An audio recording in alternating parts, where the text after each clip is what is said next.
We still have plenty to do. Doesn't matter that the Pistons, Red Wings, Tigers aren't playing today. The Pistons, I forgot about that. But in the last 7 years, they've been a part of that. It's been a strange May. Oh, yeah, you're exactly right.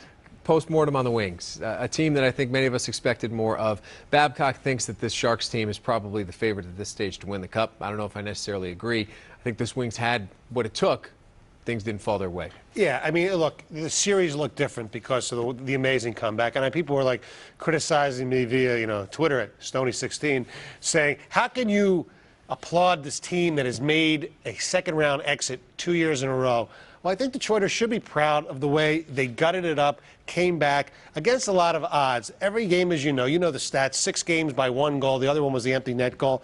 They played hard. They didn't give up. They showed class, and unlike the Lakers when they went out. And, a few little breaks, they win the series. I didn't think they were going to win the series going in. So, part of me saying, you know what, they showed what they had to. And when you go back to the 7th game, I mean, seriously, Franzen doesn't play. You don't have Bertuzzi and Cleary for most of the game. What else do fans expect? I mean, and you also saw a goalie for the first time.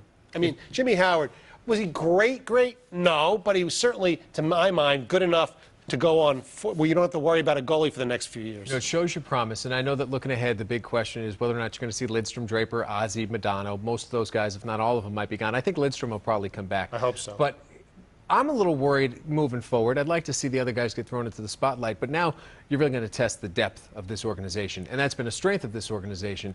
In your mind, what steps need to be taken to retool this group so that they do get past the second round, because the expectations are higher? They need another forward who's he's not going to be as good as somebody like, Kessler of Vancouver, but that type of, like, a bigger type of faster guy who can score goals. That's what they need. For this upcoming season, because of the salary cap restraints, unless Lidstrom doesn't come back, there's really not that much they can do to maneuver. It's the following year when guys like Rafalski come off, Holmstrom come off. You probably won't have Lidstrom more than 1 year anyway.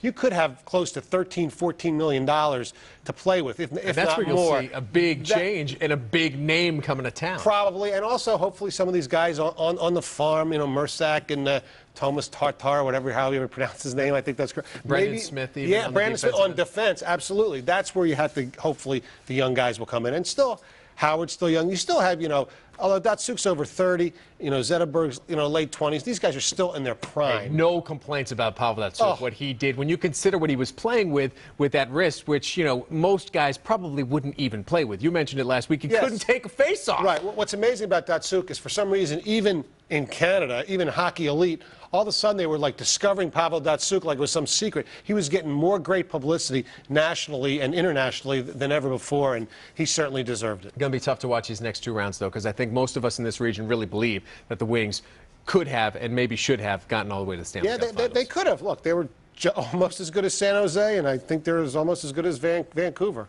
Good season nonetheless. Yes, entertaining. it was Hate to see it end mid-May. Yeah. Now we turn our attention to the Tigers, as is normally the case. I'm going to tell you something. This roller coaster is back on the right direction. Yeah, why'd they have a rainout today? You don't want to have rainouts. They might not be playing as well in September, but they're getting really good pitching, timely hitting. Johnny Peralta. I mean, Victor Martinez is looking like the reason they got him. And look, I got to give the guy credit. Jim Leyland, or who's ever calling it, a squeeze play this week. They bunted for a couple of hits yesterday. Bunting, small ball. He's being smart, because if you look around baseball, Tom, all these batting averages are lower. Pitching is dominant. You're seeing less home runs than ever before in baseball since the early 90s. You think steroids has anything to do with that?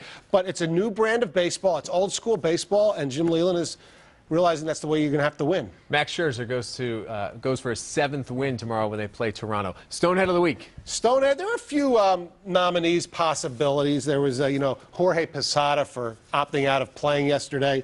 But I'm going to go with Matthew Barnaby, the former goon who's now an announcer for ESPN. He was arrested on Friday with these charges: felony criminal mischief, criminal contempt, criminal trespass, harassment, and aggravated harassment. Now, this is in a domestic dispute with his ex-wife and some other woman. Matthew Barnaby, first of all, you've been going out with Michelle Beadle of ESPN. She's a hottie. You don't need to deal with your ex-wife anymore. And you know what? Stay away. They're women. Go away. Barnaby, Stonehead. Couldn't have said it better myself. That is a Stonehead move. That's Mike Stone. You can hear Monday to Friday. He owes me money. On 97.1 The Ticket.